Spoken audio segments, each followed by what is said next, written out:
Allison Cox, thank you so much for visiting with us at the Chennai Storytelling Festival 2022. Please introduce yourself fully, tell us about your work, and please tell us a story. I'm going to tell you my story first, and then I can tell you about myself afterwards. Wonderful. So, I was traveling with my teenage daughters. It was midsummer, and we were going back to visit our old hometown in Montana. We hadn't been there since my one daughter Shannon was 6 years old and my other daughter Brian was 3. And we were so busy visiting friends and seeing the sights that it wasn't until we were just getting ready to drive back to Seattle that we decided that we'd just drive by our old house. And so that morning, it was Sunday early, and the neighborhood was still as though everyone was still asleep or off to church. And I pulled up in front of a wood frame 2-story house. There was two fir trees in the front and a maple tree on the side, so some of our view is obscured. And so Brian from the back seat said, "Is this it?" And Shannon and I in the front seat said, "Yes." And then Shannon said, "But it looks smaller than I remember. And did the roof always sag like that?" And Brian said, "I don't remember it at all. It looks kind of dumpy to me." And I said, "Well, maybe it looks that way now, but to your father and I, we thought it was beautiful. This was the first house we ever lived in. And Brian, this is the first house you ever lived in, at least the first house we owned. Anyway, the best part was always the garden. Let me show you." So I started the car and I pulled around to the corner. And as I went along the side part of the house, I pointed out the apple trees that shaded the back porch. And I said, "Remember when we used to press apples and we'd make all that cider and applesauce?" And Shannon shook her head yes, and Brian shook her head no. Then we got to the alley and I turned in. And because it looked like no one was living there at the time, I pulled into the backyard. And then I turned off the car and I looked and I said, "Oh my God, it's gone. It's all gone." And Brian asked from the back seat, "What's gone?" And Shannon said, "The garden." I mean, we hadn't been there in years, so I thought maybe somebody wasn't tending the garden, but it looked like someone had brought in a backhoe and scooped the whole thing out, and all there was just dirt on this 1/4 of 2 city lots. Well, while I was sitting there totally aghast, Brian touched my hand and pointed to the house next door. And she said, "Mom, isn't that where the lady used to live that always gave us candy?" And I said, "Yes, Louise Taylor. Except that neither of you could ever say her name correctly, so you both called her Louise, and she called you her little sweet peas." I said, "I remember the first time we met." And then I told my daughters the story. The house was filled with boxes that had to be unpacked, but I was outside in the garden. I had never had a garden before. I grew up in Chicago and in cities. And as I stood there, I heard this voice: "No one has been tending that garden in years. Are you a gardener?" And I looked over, and there, leaning on the white picket fence between our yards, was this little old lady with violet colored hair. And she had a basket of flowers over her arm. And I said, "Am I a gardener? Well, I guess I'm going to have to learn." And that must have been the right thing to say to Louise, because from that moment on, she took me under her wing and taught me at least the rudiments of gardening. And she decided that it was her job to introduce me to each of my neighbors, for there were only 2 other houses clustered nearby. So first she took me across the alley to meet Paul and Mary Mertz. Now Paul was as tall and thin as Mary was short and round, and they were retired and they loved to go fishing. In fact, every now and then they'd knock on the back door and they'd be there with salmon or trout and say, "Here, we've got a bunch of these in the fridge. We thought you kids could use some." They knew that money was tight for us back then. And then she took me across the side street to visit with Margaret and Walter Hack. Now, Margaret and Walter were even older and tinier than Louise. And they always dressed all bundled up. Walter wore the same wool hat in the winter that he wore in the summer. And Margaret, she must have never cut her hair. I mean, she parted it like this and had long silver braids, but then she wound those braids back and forth across her head to make the silver crown that stood up on her head. They both spoke with accents, and because of their age, I always felt like I should call them Mr. and Mrs. Hack instead of their first names. Well, each of my neighbors had a garden, and it was usually when we were straightening up our backs in the garden and we'd look across and see our neighbors, and then we'd meet at the fences and talk. And if there was one thing that Louise was able to teach me to grow, it was zucchini. I had a plethora of zucchini. And so one day I decided to cook a big batch of zucchini bread, and I brought a loaf to each of my neighbors. And when I brought one over to Margaret Hack, oh, she thanked me over and over. And so I decided to take advantage of her gratitude so that I could satisfy my curiosity about the accent and the hairstyle. And I said, Mrs. Hack, were you born in this country? And she said, oh no. When I was 14, I came with just my 6-year-old sister, and we took a boat all the way to Canada. And then we got on the train and traveled all the way to Alberta. And there I met my Walter. And we were married when I was 16. And then we came down and homesteaded here in Montana. And I said, wow, all that way and so young. But tell me, Mrs. Hack, where were you born? Well, this shadow came across her face as she looked down at the wood violets by our feet. And then she looked up and she said, I forget. And then she turned and walked away, just waving her hand, but she stopped and called, Leonard, time for lunch. And this behemoth of a man came out of the garage. He had a crew cut with a short flat top and deep circles under his eyes, and he wore denim overalls. And he looked at me, and as soon as he looked at me, I waved hello, and he ducked his head and hurried after Margaret, walking kind of mechanically, and they both disappeared into the house. And I thought, well, that was odd. So I came across the side street and I saw the Mertzes sitting in their yard. They were in lawn chairs, and Paul was cleaning fish onto paper on the lawn, and Mary was shelling peas into a bowl. And I told them about the conversation, and I said, Margaret's always seemed lucid to me. How do you forget where you're born? And they looked at each other. And then Mary said, you see, dear, she's afraid if she tells you where she's from, that she'll think she's a communist. I said, really? After all this time? And they both nodded their heads. And then I remembered another question. I said, who's Leonard? And they said, oh, that's their son. He hardly ever comes out of the house. That's why you haven't seen him. And so I kind of watched, and every now and then I would see Leonard.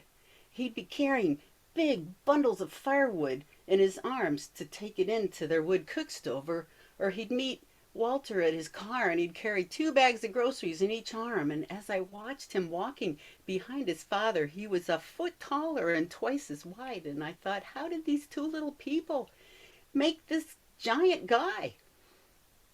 Well, every time I saw him, I'd wave at him, and every time I did, he would duck his head and disappear. And so when this played out one time and Louise saw it, she called from the fence, don't mind Leonard, dear. He's not quite right in the head. And so I walked over the fence. I said, what do you mean not quite right? She said, well, when he was born, he was sickly and the doctor said they couldn't help him. You see, he had a hole in his side. I said, what does that mean, a hole in his side? And Louise just shrugged and said, well, medicine was different then. All I can tell you is he had a hole in his side, and the doctor said that they couldn't close it up and that he'd probably die. And some people told Margaret that maybe that was just as well, but she wouldn't listen to any of them. She just wrapped some cotton around that child and she put him on a pillow and she carried him everywhere she went. She was always, whether she was hanging up the laundry or picking vegetables or weeding the flowers, she was always talking to him or singing to him or telling him stories. And that hole just started to close up by itself, and then Leonard started to grow, and he even started walking, but his mind didn't grow along with him. And now he never talks, and he always hides in the house. And I'm telling you, you can wave at him all you want, but Leonard's never gonna wave back.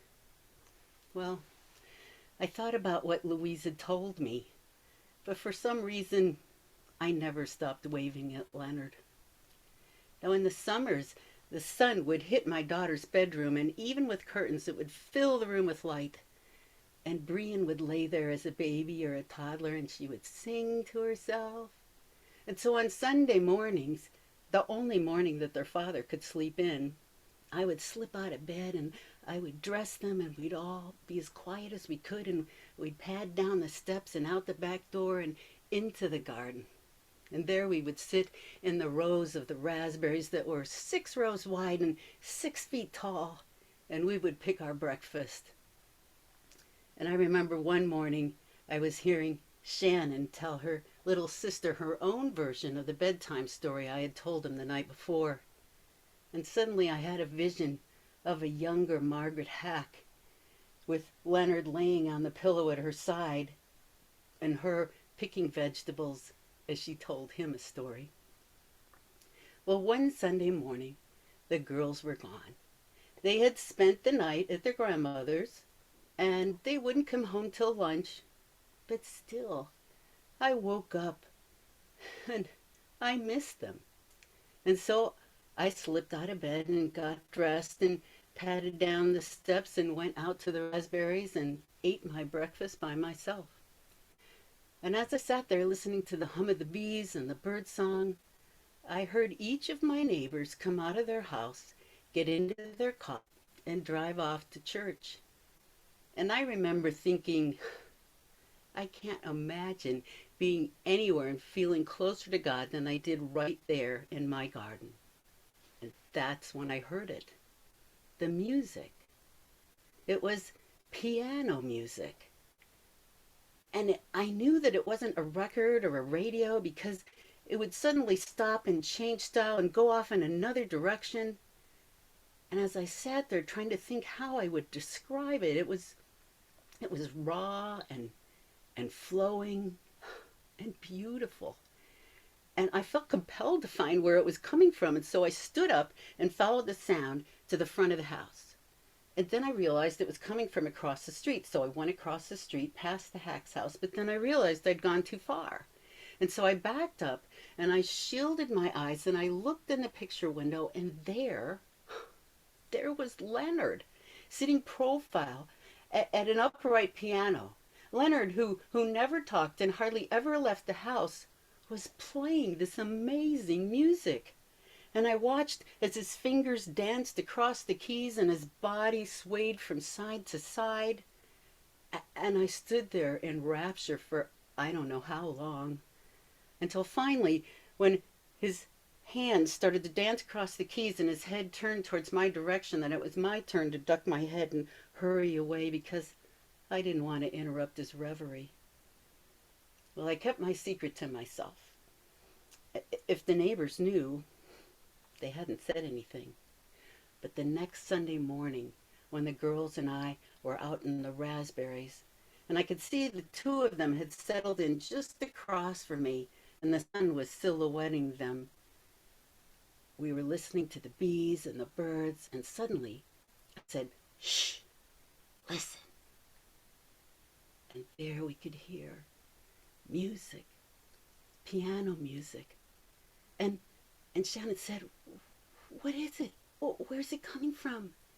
And I told them, "It's the fairies." And I saw their heads go, "Oh," as they nestled in to listen. And it was at that moment that I realized how it was that Margaret Hack had healed her son. She had poured all of her words, all of her songs, all of her stories, all of her love into that child. And now, on Sunday mornings, it all came pouring back out.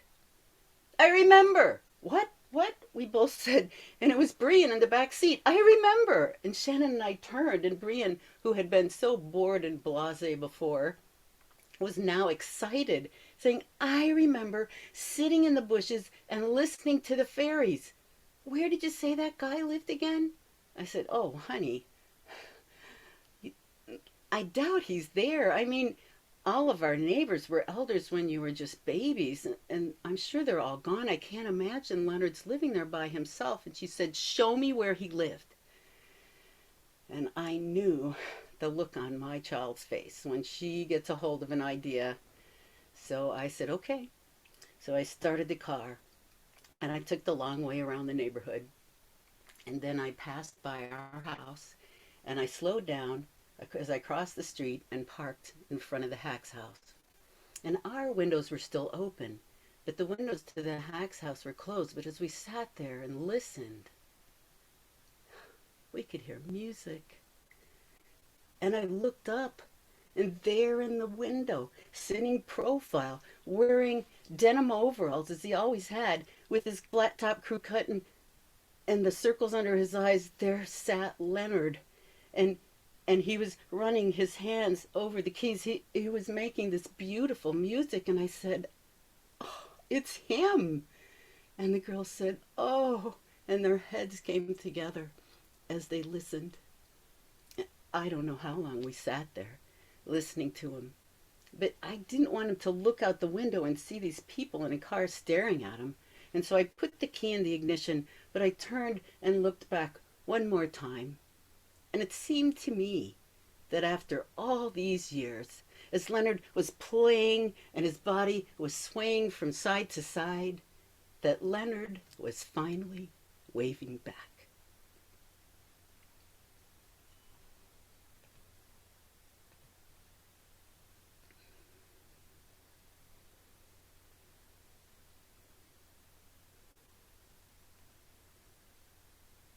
So, a little about me. First, that was a true story.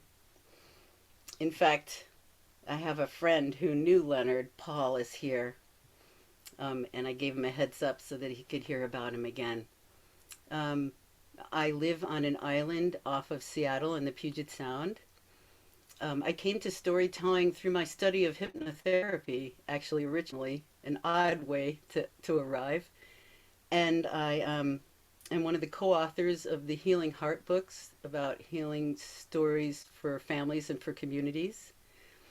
And I was also one of the founders of the Healing Story Alliance and worked with them for years. And now I am happy living on my island with my dogs and my family.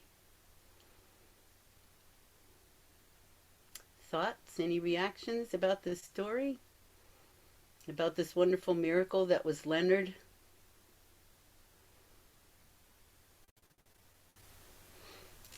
I I told came, that story. can I share Yes, something? go. Yes, I came late. My name is Mubin Irshad. I just came around only by 9:20, 22 or sometime.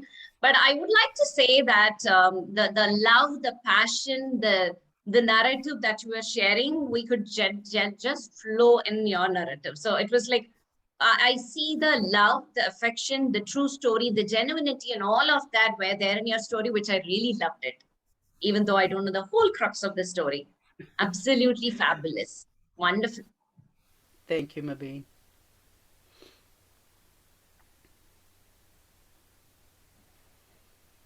Any questions? Um, Hi, it's Angela. Hi, What Angela. year? Hi, Allison. What year was that when you went back? It was How about long? 30 years ago. When I Oh my started to God. say that, I thought, oh my God, I feel so old. So I just decided to stick with my teenage daughters because they are now in their 40s. Yeah, but it was 30 years ago when you returned with them? Yes, yes. Aha. Uh-huh. Wow. That's just gorgeous. Just lovely. Yeah, I told that at the festival. Oh, I'm trying to think of the name of where it is, way up north in Canada. And it was a huge tent. And when I got off the stage, there was this little child waiting for me, and his Mm. mother said, my daughter has one question." And I said, "Sure, what is it?" And I got down next to her and she said, "Is Leonard real?" And I said, "Absolutely." I like to think he's still playing in that picture window somewhere. Yeah, so great. Thank you. Just beautiful. You're welcome. Mm. Hi, my name is Kelly. Hi, The Kelly. story was beautiful. I like the way you take us to a place and then let us sit there with you through the descriptions and all the things that we sense from your descriptions. That's a real great skill you have that you can make us sit with you in those moments. Can you tell us again what the name of the book is that you worked on? I have two books. One is Healing. Well, actually, I shouldn't say I have two books. I was the co-editor and I contributed to the books, but it was a combination of 60 people from around the world who use storytelling to create community, healing, etc., etc. And so they're called the Healing Heart Families and the Healing Heart Communities. Healing Heart. Okay. Healing Heart At the Families and time, Healing Heart Communities. yes, at the time there were, Okay. I was always being told, well, I suppose that you could use storytelling for, because I was working at the health department and one of my jobs was as a storyteller. And when I went out into the community, people are always saying, well, I suppose you could use storytelling for this, but really, is it really being used and being effective? And so I thought, I'm so tired of that question. So I wrote everybody I knew and asked them to put out the word to everybody else about the work that they're doing out in the community using storytelling. And we collected 60 different folks between the two books from, I think it was 5 different countries at least, to put forth, yeah, we're doing it and it's working. That came out in originally in 2000. Wow, 22 years ago. I can't believe it. Is it still in print, Allison? You can get it electronically, Ah, awesome. or you Hmm. can get a used version. I mean, Yeah. whichever works. Yeah. Okay, Allison, perhaps if you like, could give your email ID in the chat section or a way that people can contact you. Um, Now I'm afraid we have to stop this segment. Can Um, they get in touch with me through you, Eric? And you yes, know that's why. fine. That's fine. Get in Okay. touch through me.